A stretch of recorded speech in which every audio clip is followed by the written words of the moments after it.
اور ہدایت کے لیے ایک عمل یاد رکھیے. کسی بندے کا عقیدہ ٹھیک نہ ہو، کسی بندے کے عمل ٹھیک نہ ہو، ماں باپ کا نافرمان ہو، یا اور ایسی کوئی اس کے اندر عیب ہو، تو اس کو ایک وظیفہ کروائیں.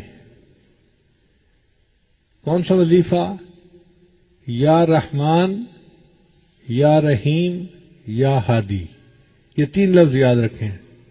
یا رحمان، یا رحیم، یا ہادی. اگر آپ کسی کو کہیں گے نا کہ وہ پڑھو تم نیک بن جاؤ گے، وہ نہیں پڑھے گا. آپ حکمت سے کام لیں.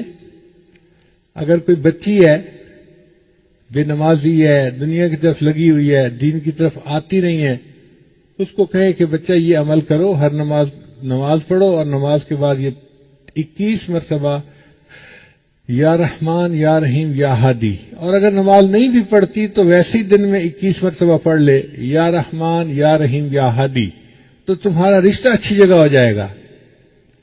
اب یہ بات ایسی ہے کہ جس کو سن کے ہر لڑکی متوجہ ہو جاتی ہے، میرا رشتہ اچھی جگہ پہ ہو، میں ہر عمل کرنے کو تیار ہوں. تو وہ یہ عمل کرے گی، رشتہ بھی اچھی جگہ ہو جائے گا اور اس کو ہدایت بھی مل جائے گی، وہ نیکی کی طرف بھی آ جائے گی. کوئی بندہ ہے تو اس کو کہے بھائی آپ کرو، آپ کا کاروبار اچھا ہو جائے گا.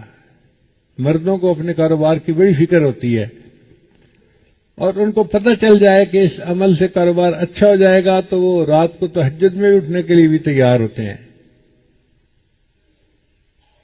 تو جو بندہ بھی ہو اس کو کہیں کہ بھئی اس عمل کو کرو، اس سے تمہارا دنیا کا فائدہ ہو جائے گا. وہ فائدہ بھی ہوگا، اور ایک فائدہ یہ بھی کہ اللہ اس کو ہدایت بھی عطا فرما دیں گے.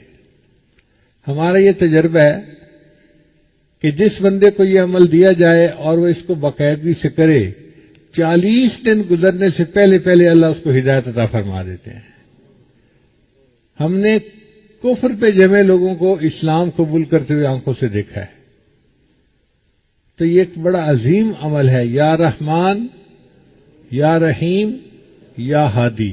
اور اپنے لیے بھی پڑھا کریں اس کو کبھی کبھی 2-3 دفعہ پڑھ کے اللہ سے دعا مانگیں کہ اللہ ہمیں آپ نے ہدایت دی، اب ہدایت کے اوپر ہمیں جما دیجیے. ہم